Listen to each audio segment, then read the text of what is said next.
भाभी की कहानी। प्रिया सुबह से ही घर की साफ सफाई में लग गईं। उसने उठते ही पूरे घर की सफाई, उसके बाद नहाकर पूजा की। बाकी सभी के उठने से पहले वो तैयार हो गई। तभी उन्हें किसी की आहट सुनाई दी। प्रिया समझ गई कि उनके पति रमेश उठ गए हैं। प्रिया ने फटाफट गैस पर चाय चढ़ा दी। रमेश, प्रिया कहाँ हो, चाय चाहिए थी। प्रिया, जी बस अभी लाई। रमेश, तुम्हें पता है न कि मुझे सुबह उठते ही चाय चाहिए। प्रिया, आज तो आपकी छुट्टी है। आज घर में बहुत काम है, इसलिए मैंने सुबह चाय नाश्ते में न लगकर फटाफट सारी सफाई कर डाली और नहा धोकर पूजा भी कर ली।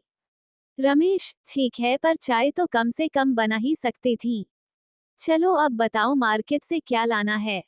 प्रिया, जी अभी मांझी से पूछकर आती हूँ कि नाश्ते में क्या रखना है और खाने में क्या रहेगा।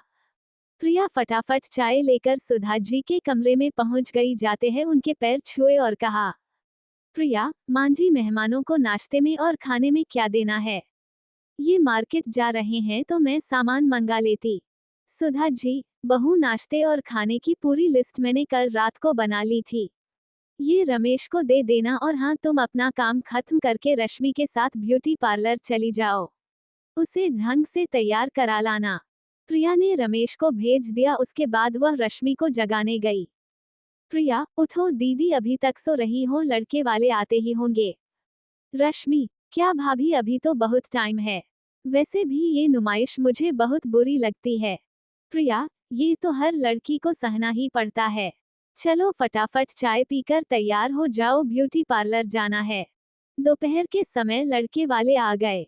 लड़का इंजीनियर था। रमेश लड़के को पहले से जानता था। सुधा जी ने देखभाल कर हाँ कर दी थी।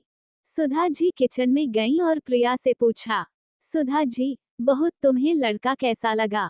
प्रिया, मांझी वैसे तो सब ठीक है, लेकिन इनका स्वभाव कुछ पसंद नहीं आ रहा है। आप ठीक से बात कर लीजिएगा, मेरा मतलब है दहेज वगैरह की क्या डिमांड है।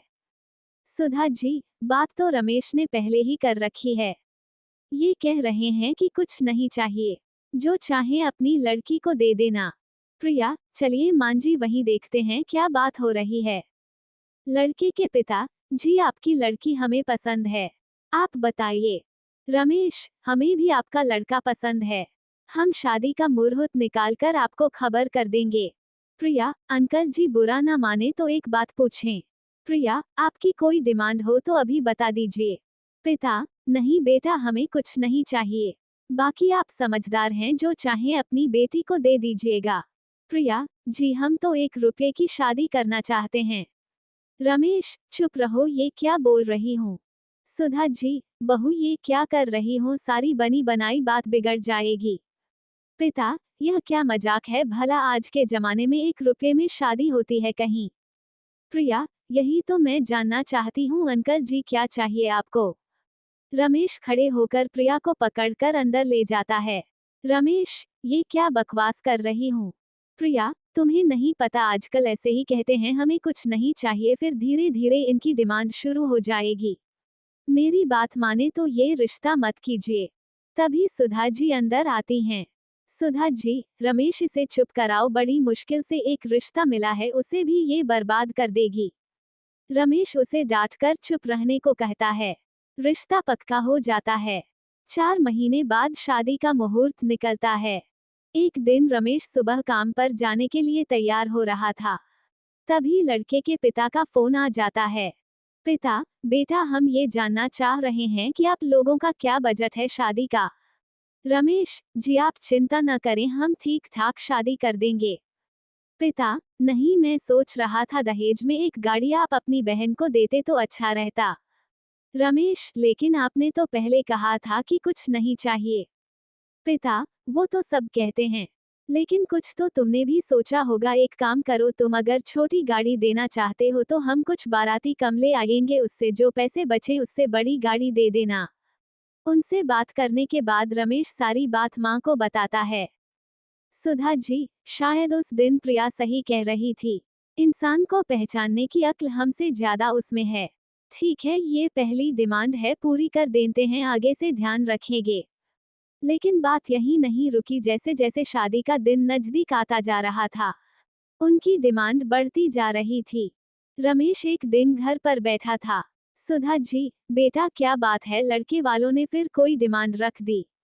रमेश, नहीं माँ, बात यह है कि हमने शादी का जो बजट तय किया था, शादी में उससे 3 गुना ज्यादा पैसा लग रहा है। मैंने कर्ज भी ले लिया, लेकिन लड़के वाले ऐसा बर्ताव कर रहे हैं जैसे हम कोई बहुत बड़ी गलती कर रहे हैं। प्रिया, मेरी बात मानिए, शादी के लिए अभी मना कर दीजिए। रश्मि के लिए बहुत अच्छे रिश्ते मिल जाएंगे, इन मुंह हमेशा फटता रहेगा। लेकिन सुधा जी और रमेश बदनामी के डर से लड़के वालों की हर डिमांड पूरी करते रहे। शादी के दिन सभी बहुत खुश थे। जैसे ही बारात आई, सबने बारात का स्वागत किया। रमेश बहुत डरा हुआ था कि कहीं विदा से पहले एक और नई डिमांड न निकल आए। लड़का लड़की फेरों के लिए बैठने ही जा रहे थे कि लड़के के पिता ने कहा, पिता, रमेश वो गाड़ी कहीं नजर नहीं आ रही। रमेश जी, वो आज डिलीवर नहीं हो पाए, आप ये पेपर रख लीजिए, गाड़ी सीधी आपके घर पहुंच जाएगी। पिता, यह शादी रोक दो, इस शादी में सबसे बड़ी आइटम ही गायब है। रमेश, अंकल जी मैं आपके पैर पड़ता हूँ, ये पेपर रख लीजिए, कल सुबह गाड़ी में आपके घर पहुंचा दूंगा। पिता, नहीं, ऐसा नहीं हो सकता।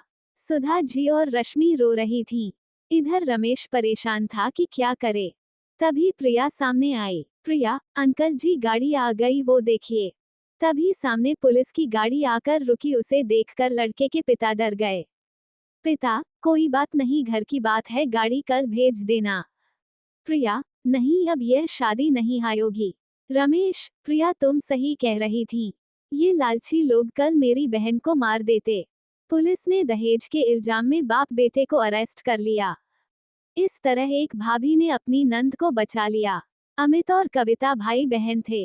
कविता बड़ी थी, अमित छोटा था। दोनों के माता पिता का स्वर्गवास हो चुका था। कविता एक ऑफिस में काम करती थी, उसका भाई अमित कॉलेज में पढ़ता था। एक दिन अमित ने कविता से कहा, दीदी मुझे कॉलेज की फीस देनी है, मुझे कुछ रुपए चाहिए। कविता ने कहा, अभी तो मेरे पास पैसे नहीं हैं, कल तक मैं तुझे पैसे दे दूंगी। कविता ऑफिस से एडवांस मांगकर अमित को पैसे देती है।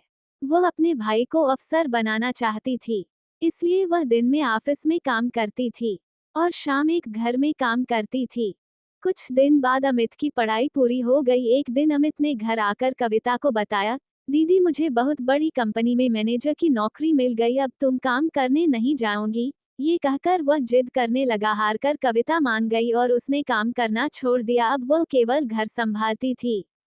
ऐसे ही समय बीत रहा था। एक दिन अमित ने कहा, दीदी मैंने कुछ रुपए जोड़ लिए हैं, अब मैं आपकी शादी करना चाहता हूँ। ये सुनकर कविता ने कहा, नहीं भाई, पहले मैं तेरी शादी करूंगी, जब घर संभालने वाली आ जाएगी तो मैं भी शादी कर लूंगी। कविता ने एक अच्छी सी लड़की देखकर अमित की शादी कर दी। अलका को भाभी के रूप में पाकर कविता बहुत खुश हो रही थी। धीरे धीरे अलका ने पूरा घर संभाल लिया।